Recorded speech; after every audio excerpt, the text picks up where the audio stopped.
உரிமை கொண்டாடி பயிலும் மாணவர்கள். எங்கள் அணியின் பெயர் ஜாஸ்மின். எனது பெயர் ராமணி மாலா.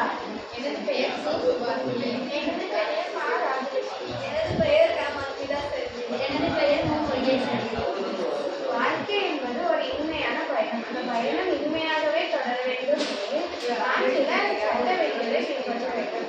அதுல மிக முக்கியமான விதிதான் சாலை விதிகள். நம்ம இப்போ இக்காலத்துல உள்ள மாணவர்கள் பள்ளிக்கு செல்லும் போதும் வரும்போதும் சாலை விதிகளை பின்பற்றவே இல்லை. பேருந்துல செல்லும் போது பேருந்தோட படிகள்ல நின்று செல்றாங்க. இதனால மாணவர்களோட உயிருக்கு ஆபத்தாக இருக்கு. அது மட்டும் இல்லாம சில கனரக வாகனங்கள் அதிக சுமைகளை தூக்கிட்டு செல்வது சாலை விபத்துகள் ஏற்படுது. இதை தடுக்கிறதுக்காக கண்டுபிடிச்சதுதான் இந்த ஸ்மார்ட் பஸ்.